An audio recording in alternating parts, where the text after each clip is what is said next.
Esta noite revelamos que o Exército se limitou a repreender os militares suspeitos de conivência no assalto a Tancos. A casa de férias de Amália Rodrigues foi transformada num alojamento local gerido por um dos melhores amigos do presidente da Fundação. O movimento Partido da Terra entrou em insolvência. As dívidas do anterior presidente levaram à penhora de todas as contas bancárias.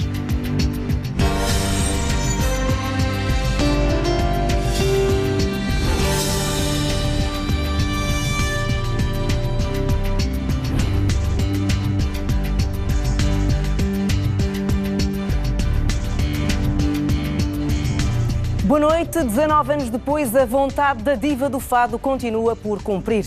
No testamento, Amália Rodrigues deixou escrito que os lucros da Fundação, criada para gerir o seu património, deveriam ser divididos por várias entidades. Até hoje, nenhuma recebeu o que a fadista pretendia.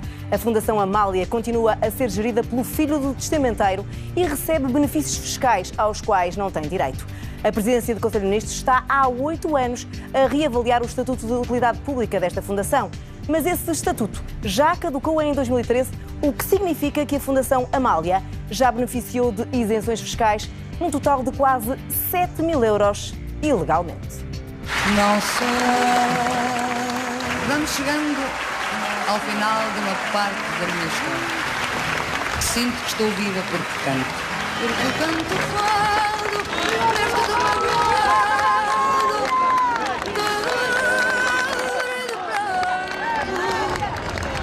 A maior embaixatriz que Portugal teve.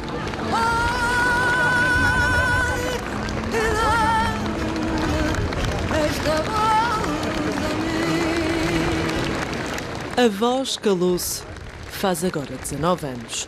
Grande artista, grande mulher, é um símbolo.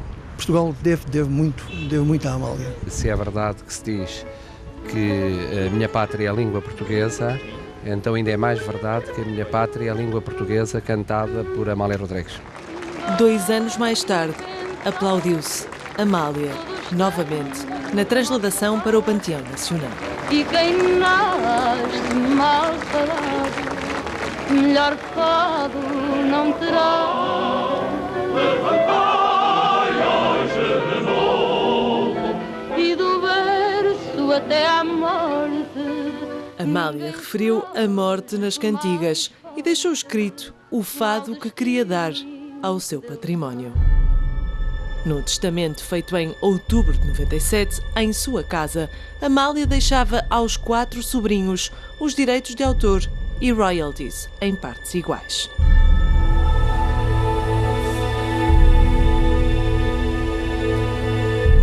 Os restantes bens móveis e imóveis, os objetos de ouro, prata, vestidos, pinturas e contas bancárias ficaram destinados à instituição de uma fundação com sede naquela que foi a sua casa em Lisboa.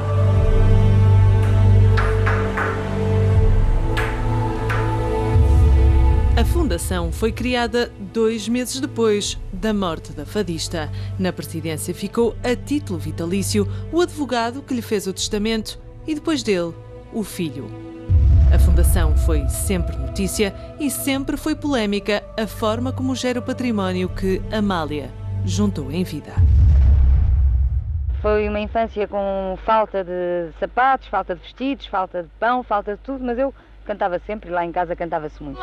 Do muito pouco da infância, Amália juntou pelo menos 2 casas em Lisboa e no Brejão, contas bancárias e um valor incalculável em joias e vestidos, tudo a cargo da Fundação. Os rendimentos de tudo isto seriam divididos com quem marcou a vida da fadista. 15% para a casa do artista, outros 15% para um centro de saúde ou de enfermagem no Brejão, em Odmira. Os restantes rendimentos líquidos, Amália destinava aos mais desfavorecidos e a instituições de beneficência e de solidariedade social. Fomos perceber se este testamento está, de facto, a ser cumprido. Primeiro, na casa do artista. Esses 15% foram entregues alguma vez à casa do artista? Não. Depois, no Centro Sociocultural do Brejão. Nos primeiros anos após a morte não aconteceu nada, ficou tudo bloqueado, quer as contas, quer o património. Vamos por partes. O primeiro beneficiário, a Casa do Artista, esperou de 99 a 2007 pelo cumprimento do testamento. Mas, como em 8 anos não viu qualquer ação, a Associação de Apoio aos Artistas decidiu seguir pela via judicial. Na sequência dessa ação, há um juiz que diz: há a obrigação de prestar contas. A Casa do Artista exigiu contas. Eles dizem: nós não temos a obrigação sequer. Foram forçados pelo tribunal a ter que prestar contas. Nós não temos que prestar contas nenhumas, é nosso. E contestou-as. O tribunal deu-lhes razão. O senhor doutor juiz de primeira instância deu a decisão e disse que realmente têm que pagar até esta data X. Quanto era esse X? 40 mil. Alguma vez foi pago? Não. Ao longo deste processo, a Fundação tentou pagar 10 mil euros. A Casa do Artista recusou o cheque. A direção da Casa do Artista disse: nós só queremos respeitar a vontade da Amália Rodrigues. Portanto, não é entregar em dinheiro ou em cheques uma quantia qualquer. Não! A vontade da Amália era que nós recebêssemos anualmente 15% dos resultados líquidos. Nós não queremos nada, a não ser isso. Nem mais um tostão, nem mais um tostão, nem a menos, nem a mais. E a quem fala em mim já só responde assim: Amália, não sei quem é.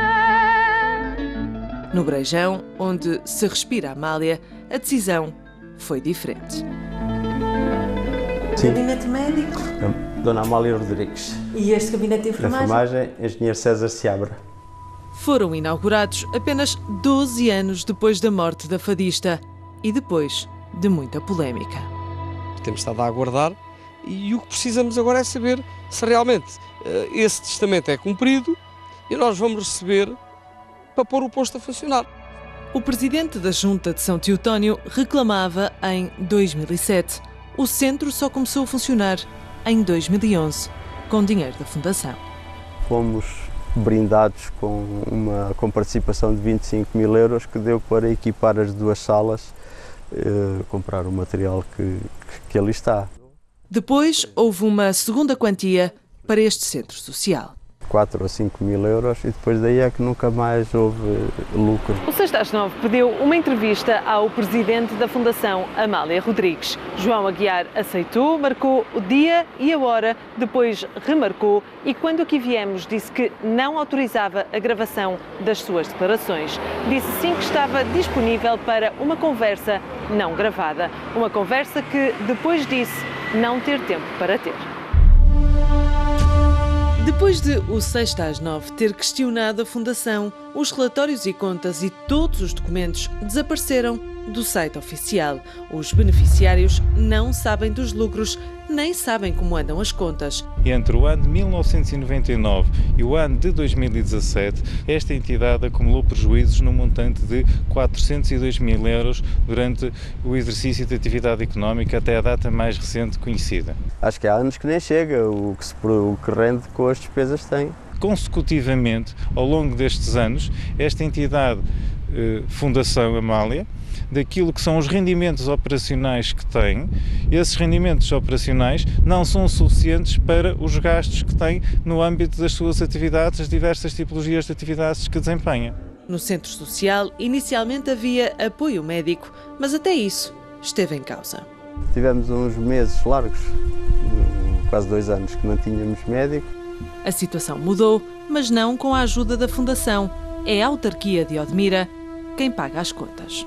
Se a Fundação tivesse lucros, depois poderia pagar isso e muito mais. Verifiquei que pagamentos nas contas que surgem e estão à vista na internet, não sei se são viáveis ou não, que a partir dessa altura a Fundação só tem prejuízos. Temos um déficit crónico entre rendimentos e gastos que origina aquele prejuízo acumulado de pelo menos 400 mil euros nestes anos de atividade da Amália, concretamente desde 99. Por escrito, a Fundação respondeu que, face a circunstâncias várias, nunca apresentou resultados líquidos anuais, sem nunca explicar porquê. O Presidente acrescenta que, na verdade, nunca e em momento algum, a Fundação reuniu as condições que a adstringem à afetação das referidas percentagens às entidades referidas. Confirma que deu 15% dos juros capitalizados por cada ano de prejuízo ao Centro Social e que a Casa do Artista recusou receber um cheque idêntico. A situação financeira difícil e deficitária da Fundação é uma das preocupações do mais recente administrador que bateu com a porta. Não quis dar a entrevista, mas o 6/9 teve acesso à carta onde António Ascioli Campos explicou que os motivos da demissão passam pelo modelo de gestão, com uma gestão muito personalizada no Presidente, pela ausência de controlo da situação financeira, a ausência de ações e de uma estratégia para os direitos de autor e a não vontade de efetuar parcerias com outras instituições. Sobre esta carta, a Fundação diz que o seu autor foi admitido no pressuposto de ter formação museológica, que depois se veio a apurar e pelo próprio confessado que não era verdade, que teve gastos excessivos e má administração da Casa Museu. O Presidente acrescenta que o documento destila rancor e insubordinação e que se trata de maldicência com que ele acusa o Conselho de Administração e o Presidente. Perante isto, confrontámos o autor da carta, que num longo documento nega ter dito que tinha formação museológica e que, na verdade, de forma a poder exercer as funções de administrador com total disponibilidade, interrompeu os trabalhos de doutoramento.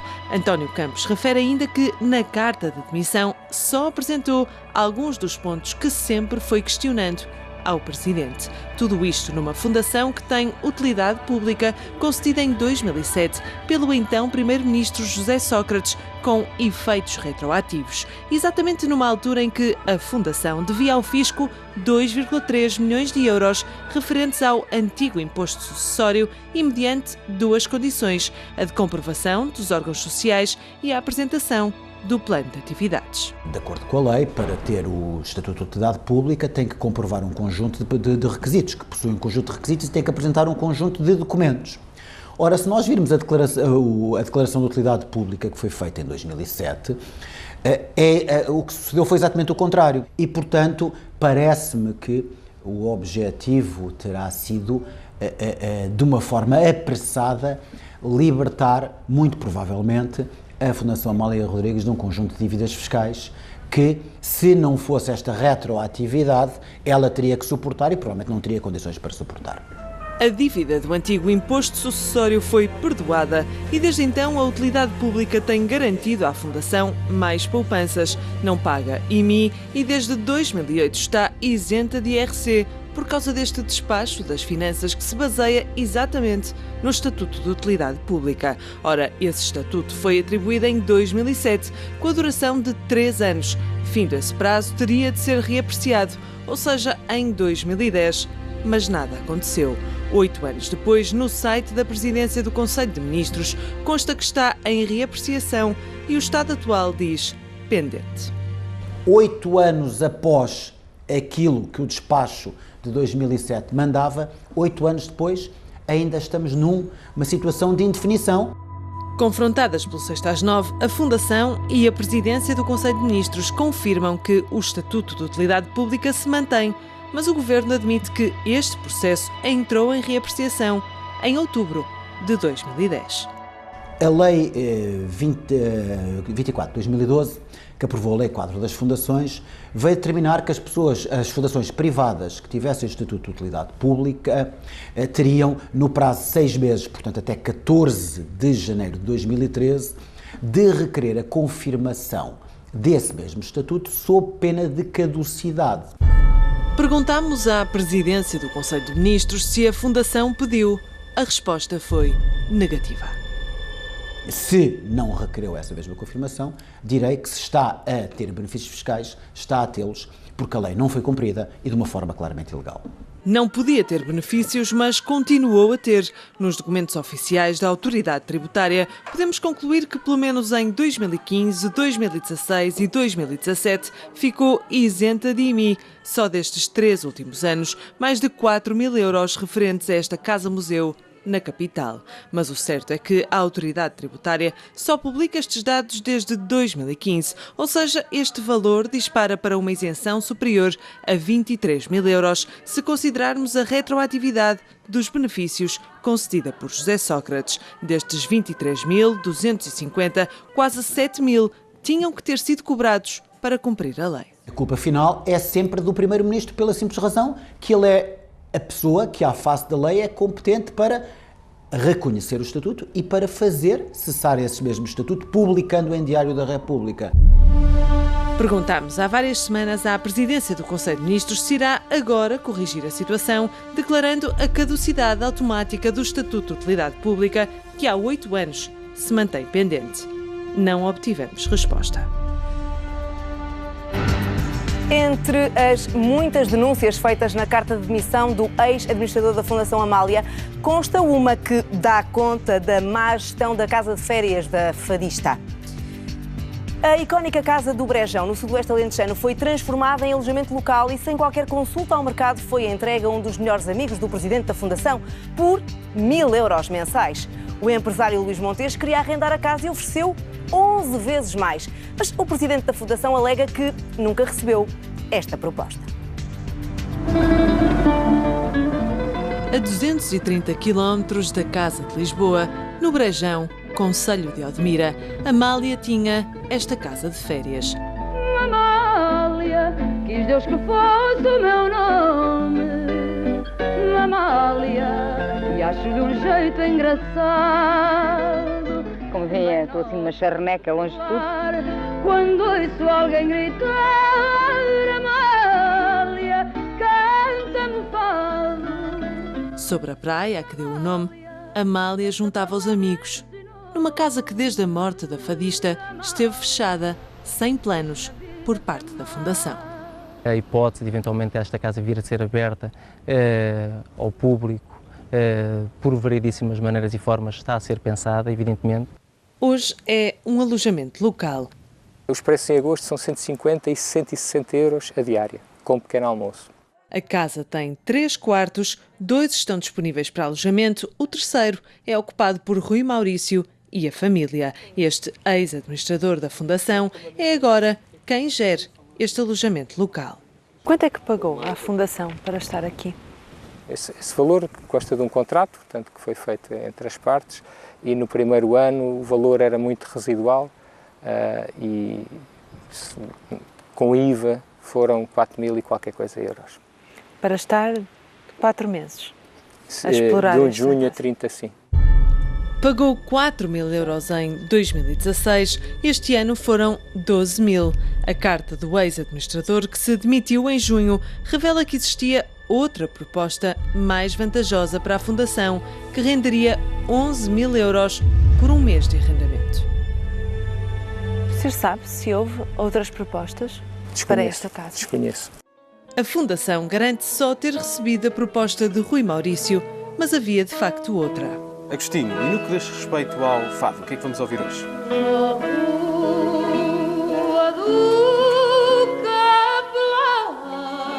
A proposta foi feita por um fã de Amália, responsável pela criação da rádio com o nome da fadista.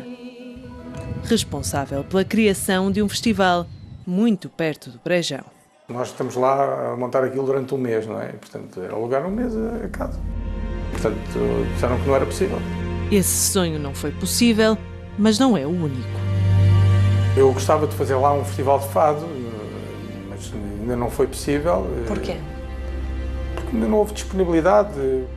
A falta de concurso público e a ausência de uma estratégia para a Casa do Brejão também são denunciadas pelo ex-administrador. Era Rui Maurício quem estava na administração quando se fizeram as obras na casa que a permitem agora estar assim. O mesmo Rui Maurício, que é também um grande amigo do presidente da Fundação.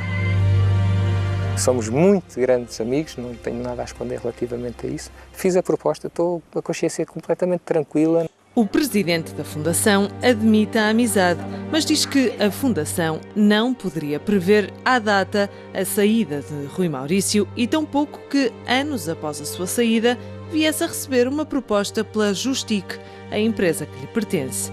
A Justic, criada em 2009 para dar formação a profissionais de direito, foi depois alterada em 2016 para a exploração de alojamento local, como acontece no Brejão. Mas Amália também tinha património a norte.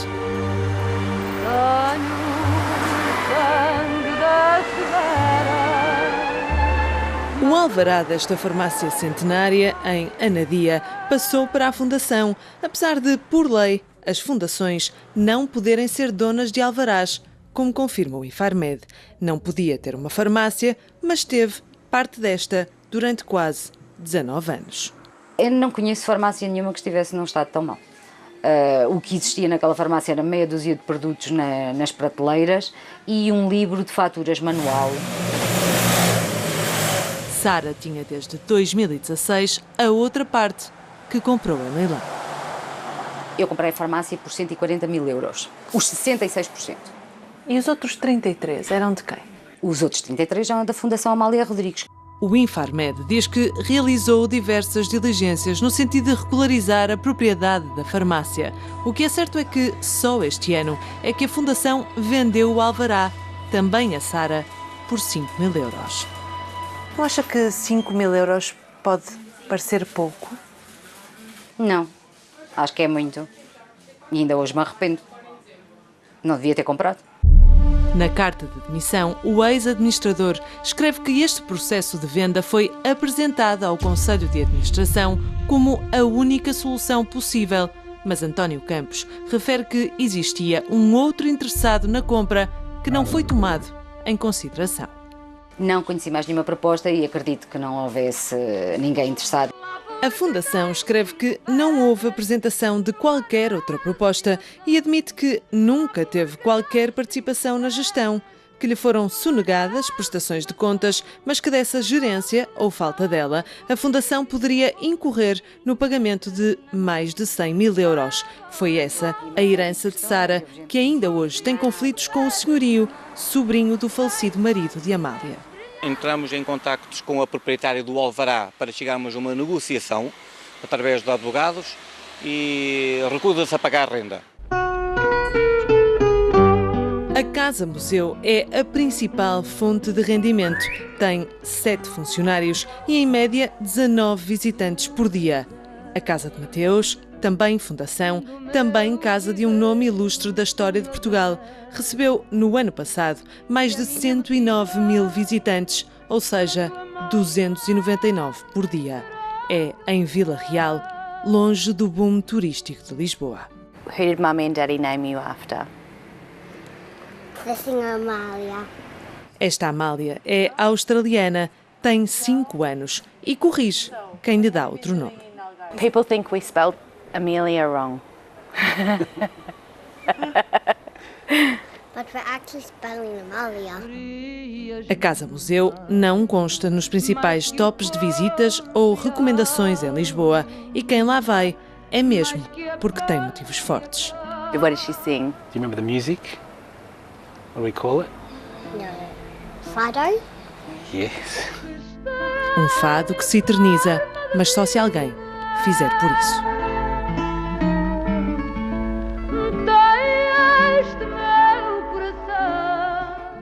O movimento Partido da Terra está tecnicamente insolvente. O partido que elegeu 2 eurodeputados tem as contas bancárias penhoradas por não pagamento de dívidas durante o mandato do ex-presidente José Inácio Faria. O 6/9 consultou o processo em tribunal e confirmou que a anterior direção do MPT assinou um acordo para pagar multas aplicadas pelo Tribunal Constitucional, mas só pagou 4 das 22 prestações. Ao Parlamento Europeu pelo Partido da Terra. Posso lhe oferecer um prospecto? Muito obrigado. Todos me querem, eu quero só um. Quero um carinho, não quero mais nenhum. Política ao serviço das pessoas. Não vou mudar, não vou mudar. O senhor é maravilhoso. Este homem vai ganhar. Foi a grande surpresa da noite eleitoral das últimas europeias. O MPT teve o melhor resultado de sempre. Com mais de 230 mil votos, conseguiu ultrapassar o Bloco de Esquerda. À boleia de Marinho e Pinto, o partido capitalizou votos e elegeu também José Inácio Faria. A história deste sucesso político durou pouco tempo. 4 meses depois de rumarem a Bruxelas, Inácio Faria fica sozinho a representar o MPT, depois de Marinho e Pinto sair para fundar outro partido.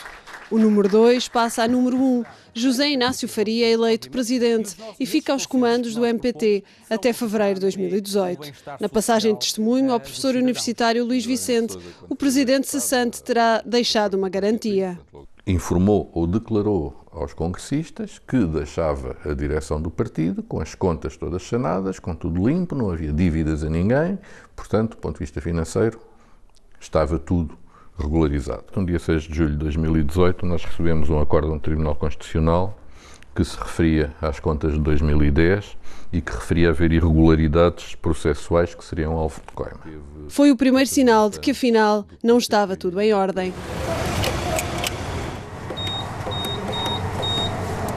Mas a tranquilidade das contas em dia só acabou definitivamente este mês, quando a secretária do partido não conseguiu sequer pagar a conta da luz. Se não houve verba há 3 semanas atrás para pagar a conta da eletricidade, como pode haver para pagar o meu salário? Portanto, não há movimentação do dinheiro do MPT neste momento? Não há. Zero. Completamente zero. O processo que levou à penhora das contas e que tive a oportunidade de consultar está aqui no Tribunal Criminal de Lisboa. Na sentença é referido que a multa se deve a irregularidades cometidas durante a campanha autárquica de 2009. No processo é ainda referido que houve um acordo assinado em 2015 e durante a liderança de José Inácio Faria, pela então vice-presidente do partido, Gabriela Carvalho, para o pagamento faseado da dívida de 17.500 euros ao longo de 22 prestações. Das 22, foram pagas apenas 4. Foi pago maio, junho, julho e agosto. A partir daí, nunca mais foi pago. Sanei as dívidas aos fornecedores, Carvalho. Mandamos a pagar, sempre foi assim, dívidas, entre aspas, excluímos as multas à entidade das contas e ao Tribunal Constitucional. Na altura, presidente, o Dr. José Inácio Faria, foi avisado dessa dívida. Quando eu saí do partido, eu passei o partido para a nova direção com as suas contas sanadas. Obviamente que continuam despesas, e as despesas são despesas chamadas despesas correntes. Se o Tribunal não acolhe o nosso pedido, nós vamos ter um problema muito grave, que é realmente insolvência. Em efeitos práticos, neste momento, nós estamos em insolvência. Responsabiliza ou não o anterior presidente José Inácio Faria pelas dívidas e pela situação de estrangulamento financeiro que o partido hoje está a viver? Neste momento, isso é uma questão que está a ser analisada pelo Conselho de Jurisdição Nacional do partido. Os indícios que eu tenho é que existe uma responsabilidade, mas eu não posso tomar nenhuma posição em relação a isso, enquanto o Conselho de Jurisdição Nacional não analisar, não investigar, portanto, enquanto não sair, no fundo, o veredito. O processo de averiguações foi aberto esta semana. A pena máxima pode ser a expulsão de José Inácio Faria, do MPT, mas no partido já há quem se antecipa ao veredito. Isto poderia dar, na minha opinião, um processo crime por gestão danosa.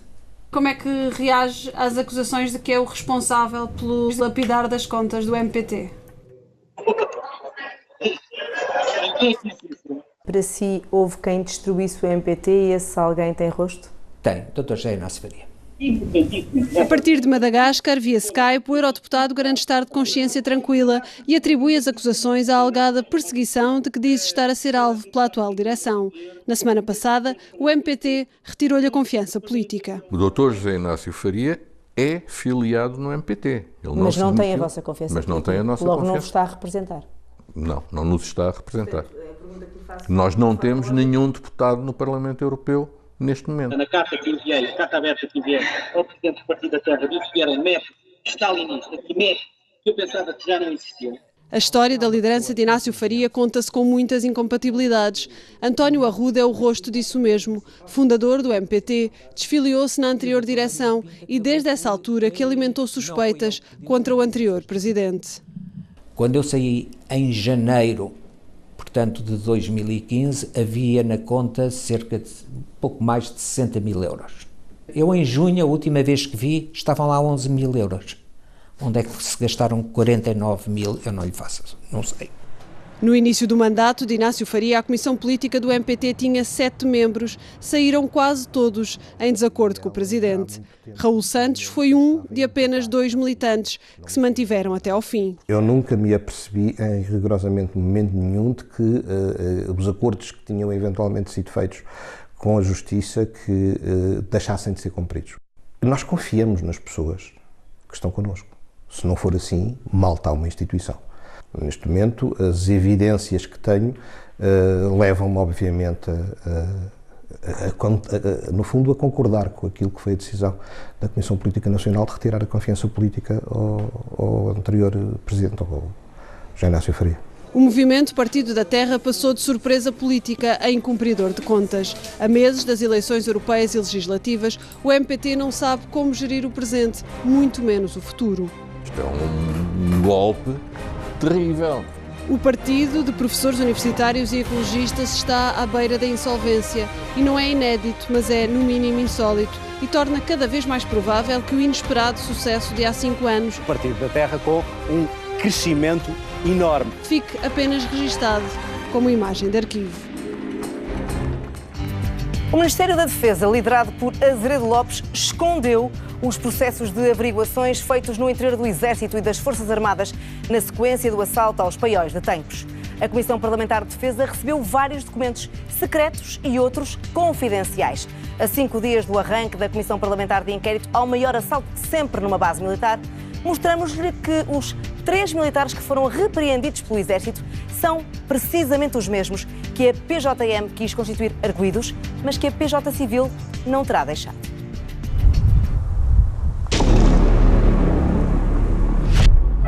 Esta noite ninguém faz rondas. A ordem do primeiro sargento responsável pelas rondas noturnas aos paióis de Tancos só se tornou suspeita no dia seguinte. Às 16h30 do dia 28 de junho, o turno já era outro. O sargento da guarda e a praça que efetuavam a ronda verificaram o arrombamento das fechaduras das portas dos paióis 14 e 15 e a perfuração da rede exterior de segurança. De acordo com a investigação criminal, o assalto aos paióis de Tancos terá ocorrido nas 20 horas anteriores à detecção do furto. O sargento responsável pelas rondas naquela noite foi o primeiro a ser ouvido. Nunca assumiu ter dado uma ordem para que não houvesse vigilância, mas terá mesmo tentado instrumentalizar os militares a mentirem. Mas ao longo das 16 primeiras inquirições, as versões começaram logo a não bater certo.